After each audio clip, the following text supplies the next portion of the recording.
सच्चाई छुप नहीं सकती बनावट के वसूलों से। सच्चाई छुप नहीं सकती बनावट के वसूलों से।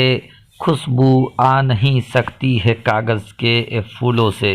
प्यारे दोस्तों, बाबरी मस्जिद के बारे में जितना आप जानोगे उतना ही कम है। बाबरी मस्जिद के षड्यंत्र के बारे में जितना आप जानना चाहोगे उतना कम है। अभी भी बाबरी का राज कुछ ऐसे सनसनीखेज राज हैं जो दफन है, और जब वो खुलेंगे तो एक नया वाद विवाद उत्पन्न होगा, एक नया बहस छिड़ता हुआ नजर आएगा। दोस्तों, कुछ ऐसे बात है बाबरी से जुड़े हुए जिसको भक्त कभी उजागर करना नहीं चाहते हैं।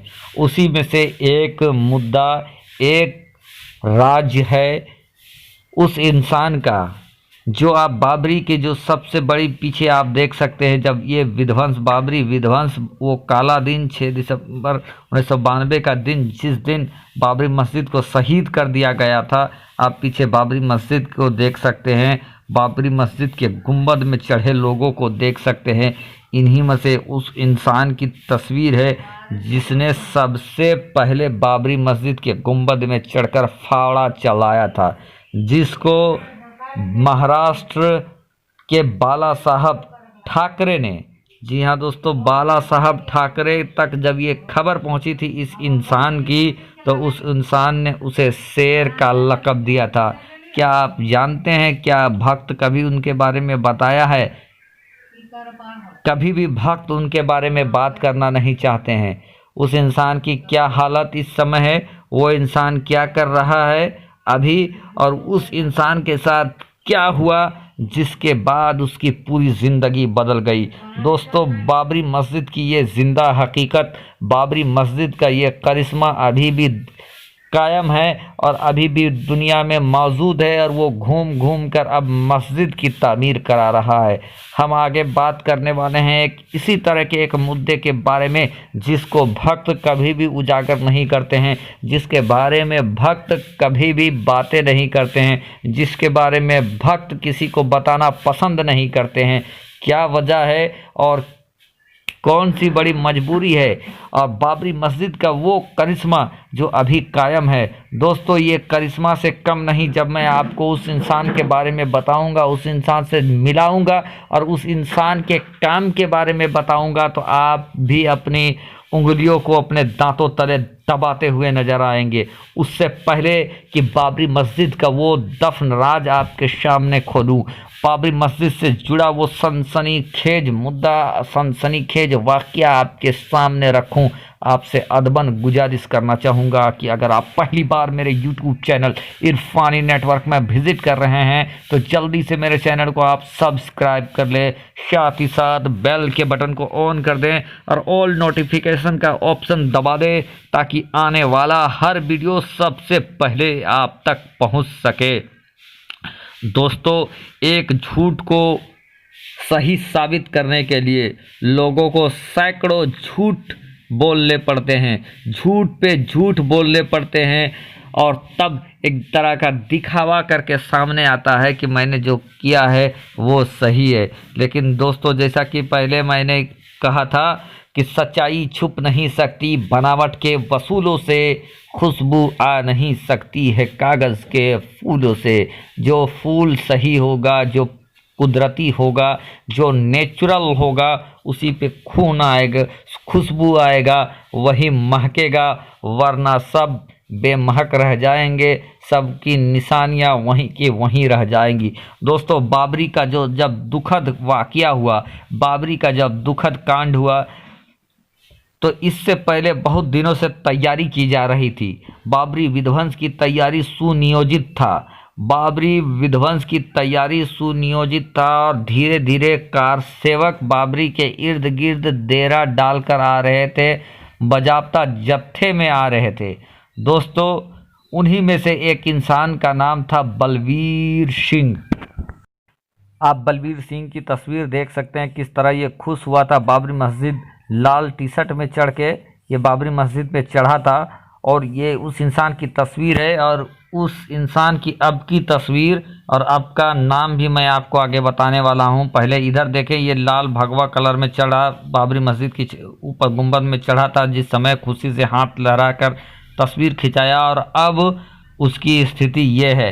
एक मौलाना सर पर टोपी, चेहरे पे दाढ़ी के साथ मुस्कुराने वाला, ये वही इंसान है। दोस्तों, ये इंसान अपनी एक इंटरव्यू में बताया है कि किस तरह से पहले से पूरा षड्यंत्र किया गया, उसके बाद बहुत सारे लोग अलग अलग जत्थे के तौर पर सामने आए, उनको रस्सियाँ फावड़े उनको मुहैया कराया जा रहा था।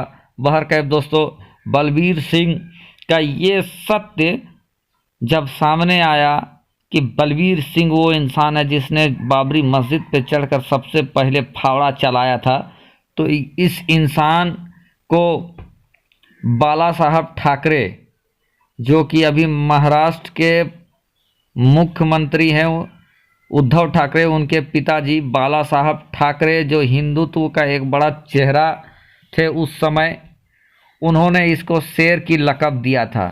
दोस्तों, ये इंसान बहुत खुश था बाबरी मस्जिद को तोड़कर। यह इंसान अपने आप में बहुत खुश था बाबरी मस्जिद को शहीद करके पहला फावड़ा चला के। लेकिन दोस्तों, अल्लाह जब जिसको जहाँ पर हिदायत देना चाहे, रब तबारक व तआला दे देता है, और फिर उसका दीन दुनिया सब बदलता हुआ नज़र आता है। दोस्तों, इन्हीं भीड़ों में से एक बलबीर सिंह जब तोड़ने के बाद उसके दिलो दिमाग में कुछ ऐसा असर पड़ा कि वो इंसान सोचने पर मजबूर हो गया कि उसने मस्जिद तोड़ा तो मस्जिद तोड़ने के बाद उसको क्या मिला, क्या हासिल हुआ इससे। उसके बाद वो जब और गहराई में सोचा तो सोचने के बाद फिर उसका दिलो दिमाग बदल गया।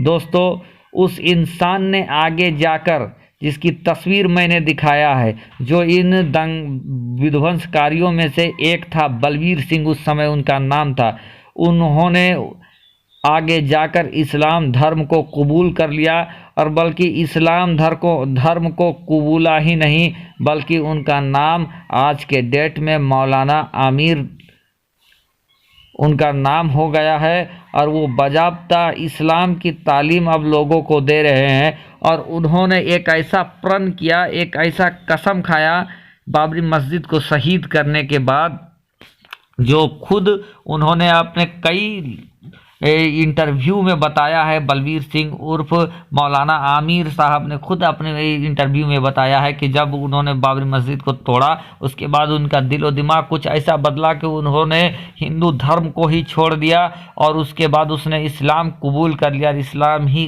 कबूल नहीं किया, बल्कि उन्होंने ये कसम खाई कि जिस मस्जिद को मैंने तोड़ा है, मैं अपनी ज़िंदगी में 100 नए मस्जिद की तामीर कराऊंगा। और जिस समय दोस्तों उन्होंने ये इंटरव्यू दिया था, जो जानकारी प्रोवाइड किया था, उस समय तक मौलाना आमिर यानी बलबीर सिंह अपनी ज़िंदगी में 90 मस्जिदों का निर्माण करा चुके थे, देश के हिंदुस्तान के अलग अलग जगहों में जा जाकर, और वो इस्लाम की तालीम दे रहे थे। तो दोस्तों, इस बात को कभी भक्त आपको बताएंगे नहीं, कभी आपको इसके बारे में जानकारी नहीं देंगे, लेकिन बाबरी का ये भी हकीकत है कि जिसने बाबरी को तोड़ा वो उसकी बर्बादी पक्की निकली, वो तबाह हो गया। चाहे तो वो कलमा पढ़कर मुसलमान हो गया, चाहे तो वो खटिया पे अभी पड़ा हुआ है,